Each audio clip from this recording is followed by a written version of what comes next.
तुम यहां किसी मनोरंजन के लिए नहीं आए हो। अगर केवल समय काटना होता तो यह क्षण तुम्हें यहां नहीं लाता। कुछ भीतर है जो बेचैन है, कुछ ऐसा जो बार बार चोट खा चुका है। तुमने लोगों पर भरोसा किया, तुमने अपने मन के द्वार खोले, तुमने अपने विचार, अपने सपने, अपनी खुशी बांटी, और बदले में क्या मिला? शब्दों में चोट, व्यवहार में अपमान और अंत में पछतावा। आज मैं तुमसे कोई नई बात कहने नहीं आया हूं, मैं केवल वही दिखाने आया हूं जिसे तुम बार बार देखते हो पर समझते नहीं। यह वीडियो तुम्हें अच्छा लगने के लिए नहीं है, यह तुम्हें झकझोरने के लिए है।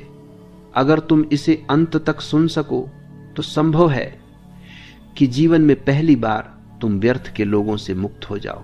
बहुत कम लोग यह समझ पाते हैं कि सबसे बड़ी हिंसा शारीरिक नहीं होती, वह मानसिक होती है।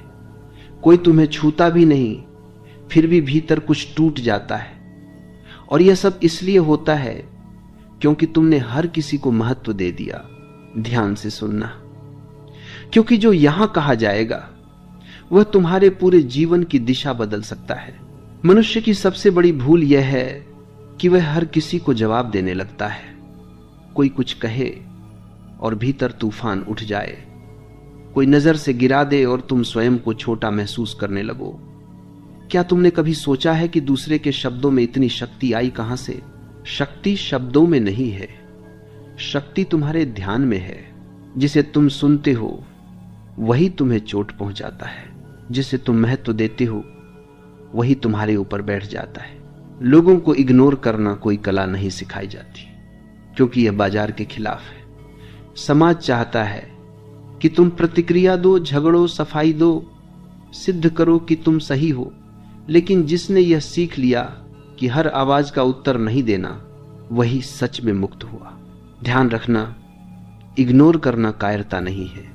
कायर वह है जो हर बात पर घायल हो जाए। साहसी वह है जो चुन सके कि किसे अपने मन में प्रवेश देना है और किसे नहीं। तुम्हारा मन एक द्वार है, अगर तुम हर किसी को भीतर आने दोगे तो शांति कहां बचेगी? और फिर तुम कहते हो लोग बहुत बुरे हैं। नहीं, लोग वही हैं जो वे हैं। समस्या यह नहीं है कि लोग क्या हैं, समस्या यह है कि तुम हर किसी को जरूरत से ज्यादा महत्व दे देते हो। जब कोई तुम्हें समझता नहीं तब भी तुम समझाने लगते हो। जब कोई तुम्हारा अपमान करता है तब भी तुम सफाई देने लगते हो। और फिर अंत में तुम अकेले बैठकर सोचते हो